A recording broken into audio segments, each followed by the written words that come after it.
Anwar CP PTMHSS Thazhekode higher secondary അധ്യാപകനാണ്. ഈ വരുന്ന ഇലക്ഷനിലെ പ്രിസൈഡിംഗ് ഓഫീസർ ചുമതലയുണ്ട്. അതിൻ്റെ ഭാഗമായിട്ടുള്ള ട്രെയിനിങ് ക്ലാസ്സുകളിൽ പങ്കെടുക്കാൻ വേണ്ടി ഇന്ന് ഇവിടെ നിലമ്പൂർ മാനദേവൻ സ്കൂളിൽ എത്തിയതായിരുന്നു.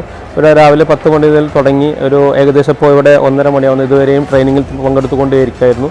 ആദ്യത്തെ സെഷനിൽ എല്ലാവിധ കാര്യങ്ങളും പോളിംഗ് നടക്കുന്നതിൻ്റെ തൊട്ട് മുന്നേ ദിവസം മുതൽ പോളിംഗ് അവസാനിച്ചത് വരെയുള്ള കാര്യങ്ങൾ വിശദീകരിച്ചു തന്നു. അതിനുശേഷം ഹാൻഡ്സ് ഓൺ സെക്ഷനിലേക്ക് വന്നപ്പം പോളിംഗ് നടത്തേണ്ട എല്ലാ മെഷീനറികളെക്കുറിച്ചും പരിചയപ്പെടുത്തി തന്നു. എല്ലാ മെഷീനറികളും അത് വർക്ക് ചെയ്യേണ്ട രൂപത്തെക്കുറിച്ചും അത് എങ്ങനെയാണ് ഓപ്പറേറ്റ് ചെയ്യേണ്ടതെല്ലാം നമുക്ക് പറഞ്ഞു തന്നു. ട്രെയിനേഴ്സ് നന്നായിട്ട് നമുക്കത് വിശദീകരിച്ച് തന്നു. അതിൽ പ്രത്യേകിച്ച് പറയേണ്ട ഒരു കാര്യം VVPAT മെഷീനറി അതിൽ ആൾറെഡി നമ്മളുടെ വോട്ട് ചെയ്യുന്ന സമയത്ത് തന്നെ സ്ക്രീനിൽ വരുന്നുണ്ട് കാര്യങ്ങൾ. എന്നാൽ വീണ്ടും എന്ത് ചെയ്യുന്നു, ഇലക്ഷൻ പ്രൊസീജിയർ കഴിഞ്ഞ ഉടനെ ഈ കൗണ്ടിങ്ങിൻ്റെ സെഷനിൽ അതുകൂടി എണ്ണുമ്പോൾ നന്നായിട്ട് എനിക്ക് തോന്നുന്നു നന്നായിട്ട് സമയമെടുക്കുന്നുണ്ട് അത് എണ്ണുന്നതിന് വേണ്ടിയിട്ട്. മെഷീനിൽ ബാലറ്റ് മെഷീനിൽ കാണിക്കുന്ന ആ കൗണ്ട് തന്നെയാണ് ഇതിലും വരുന്നത്. അപ്പോൾ അത് എടുക്കുന്ന ആ സമയം ശരിക്ക് വോട്ട് എണ്ണുന്ന സമയത്ത് അത് വളരെയായിട്ട് ലാഗ് ചെയ്യുന്നുണ്ട് എന്ന് എനിക്ക് ബോധ്യം വരുന്നുണ്ട്.